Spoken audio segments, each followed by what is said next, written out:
दोस्तों यहाँ अमेरिका में गर्मियाँ आ चुकी हैं और भारत में तो गर्मियों का प्रकोप शुरू हो ही चुका है। गर्मियाँ बड़ों के लिए मुसीबतें लाती हैं लेकिन बच्चों के लिए ढेर सारी खुशियाँ, क्योंकि गर्मियों की छुट्टियाँ जो शुरू हो जाती हैं। अगर आपका बचपन 90 के दशक में गुजरा है तो गर्मियों की छुट्टियों का मतलब होता था दोपहरी भर इधर उधर घूमना, शाम को पतंग, रात में दूरदर्शन या जी टीवी, और फिर सुबह उठते ही नाश्ते के बाद चाचा चौधरी, बिल्लू, पिंकी, राजन इकबाल, सुपर कमांडो ध्रुव, डोगा और ऐसे न जाने कितने किरदार जो रहते तो कॉमिक्सों में थे लेकिन हमारे साथ हमारी दिनचर्या में दिन भर घूमते थे। मैं मनीष श्रीवास्तव आपका पश्चिम लिटकास्ट के इस रीड विद मी एपिसोड में स्वागत करता हूँ। यहाँ पर मैं किसी किताब को आपको रेकमेंड करता हूँ और उसके कुछ हिस्से आपको पढ़कर भी सुनाता हूँ। दोस्तों आज मैं जिस किताब को अपने पिटारे से निकालने वाला हूँ, जो कि मैंने निकाल लिया है, अ, उसका रिकमेंडेशन आपके छोटे नन्हे मुन्नों के लिए है, लेकिन इसे आप भी पढ़कर मज़ा ले सकते हैं। किताब है धूम धड़ाका। ये बाल कविताओं का संग्रह है। इसमें बड़े ही नामचीन 18 कवियों की बाल कविताओं का संग्रह है। इसका संपादन किया है निवेदिता चक्रवर्ती जी ने और पब्लिशर हैं युगानुगूंज मीडिया। ये किताब आपको भारत के साथ साथ अमेरिका और कनाडा के अमेज़ॉन पर मिल जाएगी। तो अपना फ़ोन निकालिए, अमेज़ॉन का ऐप खोलिए और इस किताब को ऑर्डर करिए।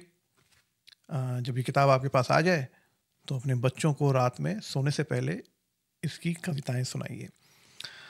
तो आइए फटाफट मैं 2 कविताएं आपको पढ़कर सुनाता हूँ। वैसे तो सारी कविताएं इसमें एक से बढ़कर एक हैं, लेकिन इन 2 कविताओं को मैंने इस एपिसोड के लिए फ़िलहाल चुना है।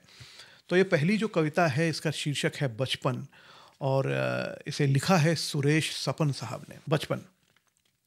भुला नहीं पाएंगे हम ये प्यारे प्यारे दिन, बचपन वाले भोले भाले न्यारे न्यारे दिन।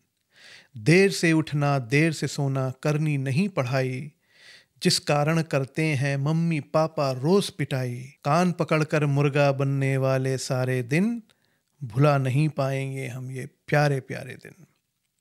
झूठ बोलकर दादा दादी से पैसे ले जाना। देखिए, जिसने ये नहीं किया उसने बचपन अपना जिया नहीं, या फिर वो बेचारा काफ़ी अभागा रहा।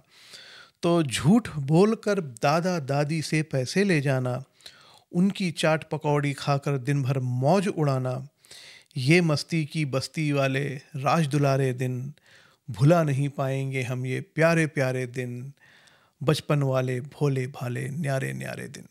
अब ये जो अगली कविता है बहुत ही छोटी सी नन्ही सी प्यारी सी कविता है, लिखी है ब्रजबाला गुप्ता जी ने। शीर्षक है नटखट। बड़ा ही नटखट भोलू बंदर दिन भर उधम मचाए छत पर। मैं जिस मोहल्ले में रहता था वहाँ पर बंदरों का बड़ा ही आतंक था, तो ये इस कविता को मैं समझ सकता हूँ। बड़ा ही नटखट भोलू बंदर दिन भर उधम मचाए छत पर, जब रस्सी पर कपड़े सूखे खींच खींच गुर्राता हम पर।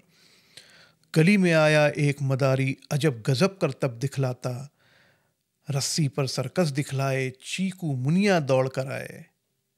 बंदर को टोपी पहनाकर छैला बना ससुराल ले जाता, बंदर को टोपी पहनाकर छैला बना ससुराल ले जाता, बंदरिया जब कहना ना माने ले डंडा उसको धमकाता। बड़ी अच्छी कविता थी नटखट, ब्रजबाला गुप्ता जी की। मैं फटाफट उन कवियों के नाम पढ़ देता हूँ जिनका ये संकलन है, जिनकी कविताएं इस किताब में हैं, जो इसके सहभागी रचनाकार हैं इस संग्रह के।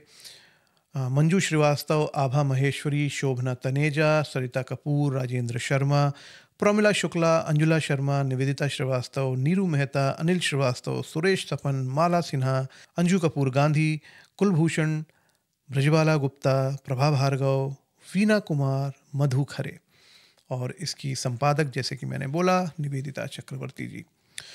तो दोस्तों मैं इस चैनल के ज़रिए हमेशा ये बोलता हूँ कि किताबें खरीदिए।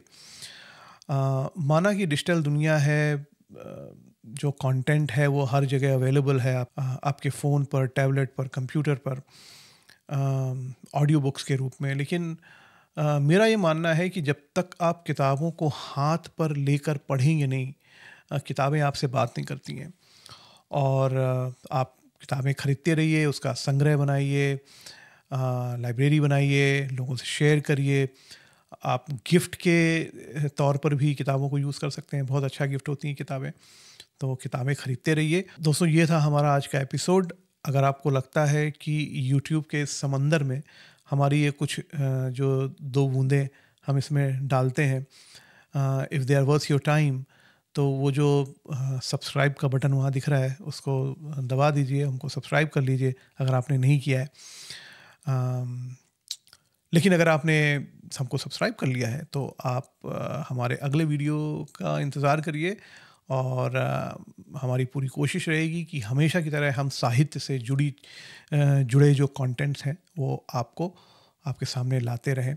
तो अगली बार मैं फिर हाज़िर होऊंगा किसी एक नई किताब के साथ, नए कवि के साथ, उनकी रचनाओं के साथ, और उन रचनाओं को मैं आपको पढ़कर भी सुनाऊंगा। अ, तब तक के लिए मुझे आज्ञा दीजिए। नमस्कार।